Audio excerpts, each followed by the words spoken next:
ઘનશ્યામ કારક સ્વામીજી, સર્વે બ્રહ્મનિષ્ઠ સંતો અને સંતો સાથે પધારેલ હરિભક્ત શ્રી જુગલભાઈ સોની, અંજાર ઘનશ્યામ સેવક મહારાજ સેવક મંડળના સર્વે વાલા હરિભક્તો સૌને ભાવથી જય સ્વામિનારાયણ, જય સ્વામિનારાયણ, જય સ્વામિનારાયણ. આજે ઉનાળાની કાળઝાળ ગરમી વચ્ચે કચ્છના ચાર કેન્દ્રો પર તેમની કૃપા વરસાવી અને આપણે સૌને હરિભક્તોને શીતળતા અને આનંદનો સંચાર કરાવ્યો છે. આમ તો સંતો લાંબી મુસાફરી કરી અને અહીં વગાસી માટે લાકડું લેવા પધારેલા, પણ સૌ હરિભક્તોનો પ્રેમ ભાવ જોઈ અને આપણને જે આપણે સમય ફાળવ્યો છે, ખરેખર આપણા માટે તો બગાસું ખાતા પતાસું મળ્યું છે એમ કહી શકાય. અને સંતોના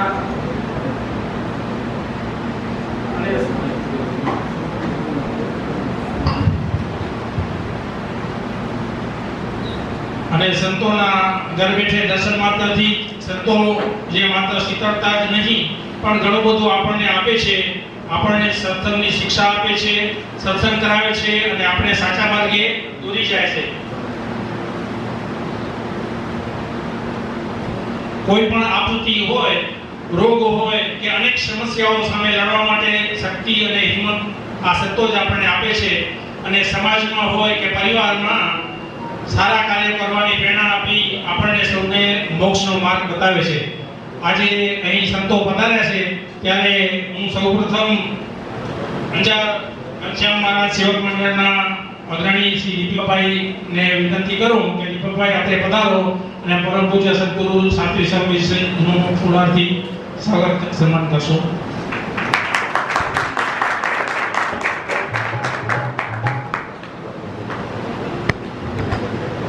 પરમ પૂજ્ય સદગોતમ સ્વામીનું સ્વાગત સન્માન કરવા માટે હું શ્રી પરમ ભગવદીય રાજુભાઈ ગણાત્રીને વિનંતી કરું કે તેઓ તે પધારે.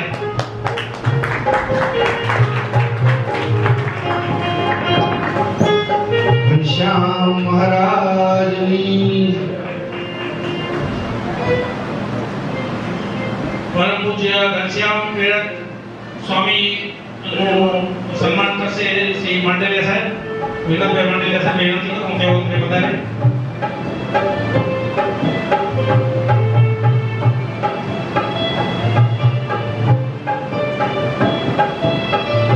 હરે કૃષ્ણ મહારાજની જય બોલો.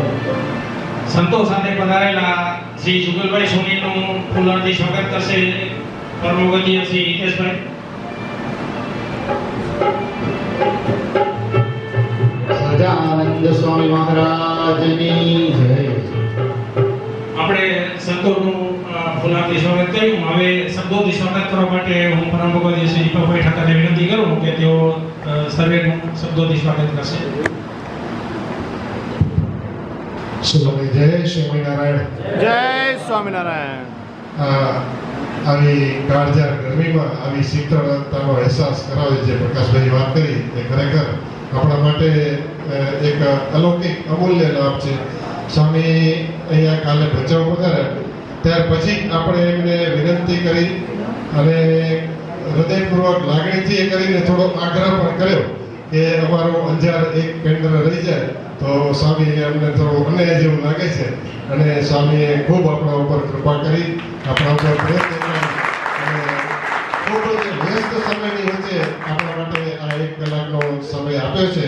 તો ખરેખર આપણા બધાના મોટા ભાગે છે કે આ સંતો આપણે ત્યાં હમણાં જ્યારે પાટોત્સવ હતો ત્યારે પણ આપણે એમનો અલૌકિક એવો દિવ્ય લાભ મળ્યો હતો આશીર્વાદનો, અને આજે પણ એવો જ લાભ આપણે બધાને મળશે. તો એના માટે આ સંતો જે પધાર્યા છે આજે જે સવારે આદિપુર હોલમાં રમેશભાઈ વાત કરી હતી મધર્સ ડે છે, પણ એ મધર્સ ડે ને ફાધર્સ ડે છે એ તો અમેરિકાની સંસ્કૃતિ છે. કારણ શું કામ કે અમેરિકામાં લગભગ 50% કા મમ્મી ભેગા બાળકો હોય ને કા પપ્પા ભેગા બાળકો હોય, બંને ભેગા ન હોય. તો એટલે એ પછી 12 મહિને એકવાર મનાવવા જાય કે ફાધર્સ ડે ને ફાધર્સને રાજી કરી અને મધર્સ ડે ને મધર્સને રાજી. આપણે તો અહીંયા મધર્સ ડે હોય, ફાધર્સ ડે હોય, સિસ્ટર્સ ડે હોય અને એનાથી વિશેષ પ્રેમ કરતા આપણા સંતો ગુરુ કે બધા હોય મળ્યો છે તો આપણે વિશેષ સમય વાતો નહીં કરીએ અને સંતોના પ્રવચનનો આપણે વિશેષ લાભ લેવો છે. તો સૌપ્રથમ હું વિનંતી કરીશ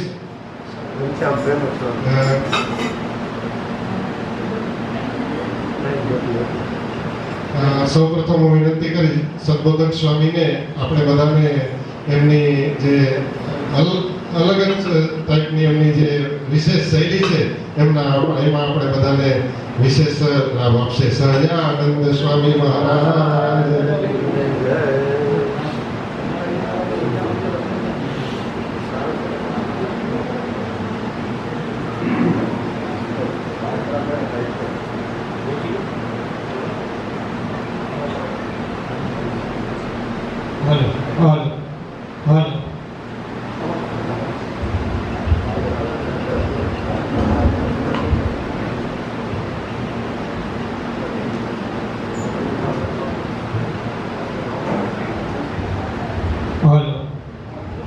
બોલો શ્રી સ્વામિનારાયણ ભગવાનની જય.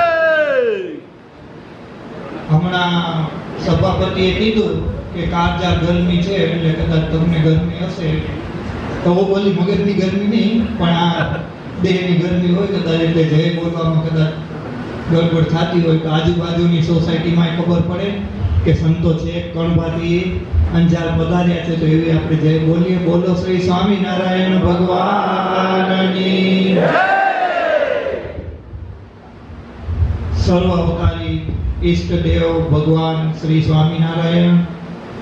આ ગુરુ સભા મંડપ શું છે તમારો? સત્સંગ બોલ. હા, ગુરુકુળમાં રહેતા હોય એટલે હા, ઘનશ્યામ મહારાજ સેવક મંડળ અંજાર ને આ સરસ મજાનું સભા મંડપ એના નિર્માતા આપણા ગુરુવર્ય સદગુરુ જ્ઞાની સ્વામીજી અને જેમને પોતાની હયાતીમાં જ જેમને ગુરુસ્થાને બિરાજમાન કર્યા છે એવા પરમ પૂજ્ય સદગુરુ સાહિત્ય આચાર્ય સ્વામી શ્રી સત્સંગ ભૂષણદાસજી સ્વામીજી, બ્રહ્મનિષ્ઠ સંતો તેમજ સ્થાનિક હરિભક્તો. આમ તો બહારના પણ હરિભક્તો દેખાય છે.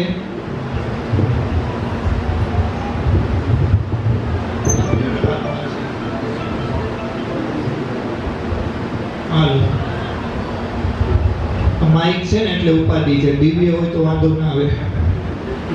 માઇકમાં માથાકૂટ છે ને. હમણાં ગાડીમાંથી ઉતરે ને ત્યારે હરિભક્તો પૂછતા હતા કે ફાટક તમને સિગ્નલ ફાટક નડ્યું ને? મેં તો અમને નહીં, બધાય નડે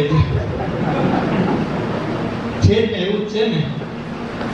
એમાં જુગલભાઈ કે બહુ લાંબી ટ્રેન હશે તો પછી મેં ડબ્બા ગણ્યા કેટલા ડબ્બા છે. 86 ડબ્બા નીકળે, એટલી લાંબી ટ્રેન. પણ ઠીક છે, ટ્રેન એ તો એના એન્જિનમાંથી આધાર રાખે છે. એન્જિન બરાબર હોય તો અક્ષરધામમાં પહોંચાડી દે, નકર ડબ્બા ઊંધા વળી જાય. હમણાં જોયું કન્ટેનર ઊંધું વળી ગયું હતું, આગળ જોયું ને આપણે. આ તો મેગા કેમ ચલાવતા હશે, રોંગ સાઈડમાં જઈને ઊંધું વળી ગયું. પછી કીધું હવે ડ્રાઈવર હશે એટલે સ્વાભાવિક છે કે કદાચ ટેસ્ટમાં આવી ગયા હોય કાં ટેસ્ટ મારીને આવ્યા હોય. આમ તો એવું કહેવાય છે કે નશા હર ચીજ में है, नशा हर चीज में है, हमें पीना नहीं आता. नशा हर चीज में हमें पीना नहीं आता. जिंदगी खूबसूरत है, हमें जीना नहीं आता. છે ને, ક્યાંક કોઈને કયો નશો ચડી જાય કઈ ખબર પડે. આ મુંદે કામ વારી નાખે. એટલે સવારના રમેશભાઈ કહેતા હતા કે સદબોધક સ્વામીને પ્રવચન હોય એટલે જાગતા રહેવાનું. તો મેં કીધું અત્યારે વર્તમાન સમય એવો છે કે જાગતા જ રહેવો. જો જાગતા રહે તો સમજાય ને કે બારોબાર પાછું અમને જ આવશે, થેલીમાં લઈ જશું પાછું. એટલે આજ તમારે બધાને ખૂબ ઇંતજારી. અને આમ ખબર પડી કે સ્વામીજી ગાંધીધામ પધારવાના છે એટલે સ્વામીજીને રમેશભાઈના ફોન આવ્યા, પછી ત્યાં બચાવના ફોન આવ્યા, તમે અહીંયા બાકી હતા એમના ફોન આવ્યા, બધે ચાલુ જ થઈ ગયા કે સ્વામીજી અમારે અહીંયા પધારો, અમારા હોલમાં પધારો. કે સ્વામીજીના શેડ્યુલ બહુ ટાઈટ છે, તમને કદાચ ખ્યાલ ન હોય. હમણાં પરમ દિવસે જયપુર હતા, એનાથી આગળ મુંબઈ ત્યાં પધરામણી હતી. તો સ્વામીજીના શેડ્યુલ બહુ ટાઈટ છે. આજે પણ શિવજી એટલા ટાઈટ, સવારના જાગ્યા, રાતના મોડું થયેલું, સવારના જાગ્યા ને ત્યારથી એમને મખણ. એમાં પાછા અમે નાહવા માટે ગયા એટલે તમારે અહીંયા આવવામાં થોડુંક લેટ પડી ગયું. સ્વામીજી તો 3 વાગે તૈયાર હતા, 2:30 વાગે ઉતારે ગયા. એટલે લાકડાનું કામ ને બધું ચાલુ જ છે. 2:30 વાગે ઉતારે ગયા, ઠાકોર જમાડ્યા અને સ્વામીજી કે 3 વાગે જવાનું. અને 2:45 તો લગભગ ત્યારે થઈ ગયા હતા. અને પછી સ્વામીજી કંઈ ફોનમાં વાત કરતા હતા, અમે પછી નાવા ભાગી ગયા. હવે હરિભક્તોને થોડુંક મોડું થશે, પણ હવે નાયા વગર પણ ચાલશે નહીં. પણ તમારી અહીંયા વ્યવસ્થા છે, આપણે ઘણા હરિભક્તો જે આપણે નવીનભાઈ બધા તો અહીંયા ઉતારા છે. પણ હવે અમારી મુશ્કેલી એવી પડી કે સંતો 3 જ આવે એટલે ત્યાં જાય ત્યાં 3ને ભેગું જ રહેવું પડે. એટલે અમે 3 ભેગા રહીએ, પણ તમે ભેગા રહેશો ને. દોડા દોડી તો થાય જિંદગીમાં, તો એવું જોઈએ. જિંદગી તો खूबसूरत है, हमें जीना नहीं आता, नशा हर चीज में हमें पीना नहीं आता. એટલે ઓલો નશો નહીં હોય તમારે જે ગાંધીધામમાં મળે, દેશી ને વિદેશી. એ ગાંધીધામમાં તો હું રહેલો છું પૂર્વાશ્રમમાં, એટલે મને થોડો ગાંધીધામનો અનુભવ ખરો. પણ ત્યારે નાનો હતો એટલે બહુ અનુભવ નહોતા. અને સાધુ બન્યા પછી આવ્યો ત્યારે હવે તો સમૂળ અનુભવ ન હોય. એટલે કીધું કોઈકને કઈ વાતનો નશો ચડી જાય ખબર નથી પડતી. મૂળભૂત સ્વામીજીનો અભિપ્રાય, ભગવાનનો અભિપ્રાય જ્યાં સુધી ભગવાનની કૃપા ન થાય ત્યાં સુધી સમજાય નહીં. વેરાવદરના અંદર રૂડાભાઈ કરીને એક હરિભગત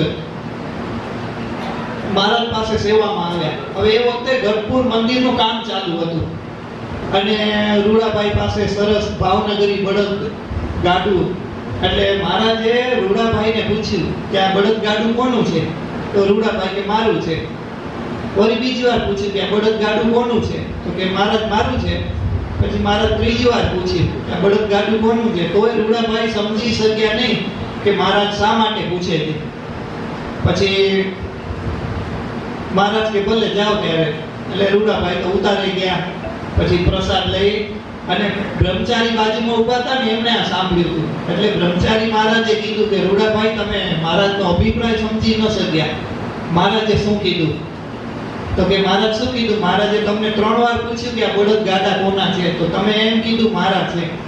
તો એ તો મહારાજને તમે એકવાર કહો તો ખબર પડી જાય. તો મહારાજને 3 વખત કહેવું પડ્યું. તો તમે એમનો અભિપ્રાય સમજી ન શક્યા. આ વાત રૂડાભાઈની નથી, ખાસ ખ્યાલ રાખજો. કોની વાત છે આ? કાલે અલૈયા ખાચરની વાત કરી હતી થોડી. ક્યાં સેન્ટરમાં? ભચાઉમાં. હા, એટલે આ જે ઇલેક્શન હમણાં પૂરું થયું ને, એટલે રાજકારણીઓ કહે કે અમારી અત્યારે સીઝન છે એટલે 1 મહિના સુધી 5 વર્ષ ભલે પછી ન દર્શન દેતા હોય પણ 1 વર્ષ પછી મહિનામાં કેટલી વખત આપણા ઘરે આવી જાય એટલે કે અમારી સીઝન છે. હવે એની સીઝન તો પૂરી થઈ ગઈ, ઇલેક્શન તો પૂરું થઈ ગયું, પણ એમની સીઝન પૂરી થાય પણ આપણી સીઝન પૂરી થાય. આ તમારે પાટોત્સવ, શાકોત્સવ અને આ અચાનક આ સભા થઈ જાય. સ્વામીજી કચ્છમાં આવે એટલે હરિભક્તો લાભ લઈ લે. કચ્છના હરિભક્તો બહુ પાકા, તે સ્વામીજીનો લાભ લઈ લે. એટલે આપણી આ સીઝન છે. તો બ્રહ્મચારી મહારાજે કીધું કે રૂડાભાઈ તમે એકવાર કીધું એમાં મહારાજ સમજી જ જાય કે બળદ ગાડા તમારા છે. મહારાજે 3 વખત તમને પૂછ્યું છતાંય તમે કીધું આ બળદ ગાડું મારું છે. તમે મહારાજનો અભિપ્રાય સમજી શક્યા નહીં. તો કે તો મહારાજ શું કહેવા માંગતા હતા? એટલે બ્રહ્મચારી મહારાજે કીધું કે અત્યારે ગઢપુર મંદિરનું કામ ચાલુ છે અને તમારા બળદ ગાડાની મહારાજને જરૂર છે પથ્થર ઉપાડવા માટે. એટલે સેવામાં બળદ ગાડા જોઈએ છે એટલે મહારાજે તમને પૂછ્યું હતું. હવે રૂડાભાઈએ બળદ ગાડું આપ્યું હશે ને, મહારાજ પાસે ગયા હશે ને? શું કહેવું તો તમે? ગયા હશે ને મહારાજ પાસે? જાવું એ જોઈએ ને. જ્યારે ચોખ્ખે ચોખ્ખું કહેવામાં આવે કે આ વસ્તુ આમ છે તો એ સમજાવવું જોઈએ. પણ રૂડાભાઈ મહારાજ પાસે ગયા અને મહારાજને કે મહારાજ અત્યારે ખેતરનું કામકાજ ઘણું ચાલુ છે માટે મને રજા આપો, મારે ઘરે જવું છે. અને રૂડાભાઈ બળદ ગાડું લઈને વેરાવદર જતા રહ્યા. હવે આ વાત મંદિર તો બની ગયું, ગઢપુરનું મંદિર બનાવવું એટલે મહારાજ માટે તો કાંઈ એવું અઘરું કામ નહોતું. જ્યારે પૈસાની જરૂર હતી ત્યારે દાદા ખાચર બહુ ઉદાસ થઈ ગયા હતા. ત્યારે મહારાજે કીધું દાદા તું એટલો કેમ ચિંતા કરે છે કે મહારાજ આપણા મંદિરનું કામ બાકી છે ને હજી પૈસા નથી ને કડિયાઓના પગાર ચડી ગયા છે. એટલે મહારાજ કે દાદા તું શું જાણે અમને, ચાલ અત્યારે જે મંદિર છે ને ગઢપુરનું ગોપીનાથજી મહારાજનું મંદિર, એ મંદિર એ જગ્યાએ શ્રીજી મહારાજે જમીનમાંથી સોનાનું કાઢીને દાદા ખાચરને બતાવ્યું કે આ લે દાદા. અમે ધારીએ ને તો આટલી વાર લાગે. આ સોનાનું મંદિર. પછી દાદા ખાચર બહુ રાજી થયા મહારાજને કે મહારાજ આ મંદિર એમને રહેવા દો. મહારાજ કે અમારે તો હરિભક્તોની સેવા લેવી છે અને એનું કલ્યાણ કરવું છે, એટલે આ મંદિર આપણે રાખવું નથી. અને એના પછી જે અત્યારે આપણે પથ્થરનું મંદિર છે એ, એટલે ઘણીવાર એવું થાય અમે જ્યારે સેવામાં આવતા 99માં ત્યારે એક ભગત ભેગા આવેલા. હવે અમે તો બહુ સત્સંગી નહીં, પણ એ ભાઈ સત્સંગી. ત્યારે આપણે મંદિરનું કામ લગભગ પૂરું થવા આવ્યું હતું. ત્યારે સ્વામીજીએ હરિભગતને પૂછ્યું કે તમારો પગાર કેટલો છે? એટલે એને એમ કે સ્વામી આમ પૂછે છે એટલે કાંઈ પૈસા માંગશે. હવે સ્વામી માંગ્યા કોઈ પાસે આજ સુધી? કયો તમે લખાવો એનાથી ઓછા લીધા હશે. આપણે તો સ્વામીજીના અનુભવ છે. એટલે હરિભગતે શું કીધું, એનો પગાર હતો 1500 રૂપિયા. અને એને એમ કે આ મંદિરનું કામ ચાલુ છે, સ્વામી કાંઈ પગાર પૈસા માંગશે. એટલે સ્વામીજી કે સ્વામી મારો પગાર બહુ ઓછો છે. સ્વામી કે કેટલો છે? કે સ્વામી 900 રૂપિયા પગાર છે. 1500 પગાર હતો, 900 કીધું. તો સ્વામી કે ઘણો ઓછો પગાર કહેવાય. અમે ભગવાનને પ્રાર્થના કરશું ભગવાન તમારો પગાર 1500 રૂપિયા કરી દે.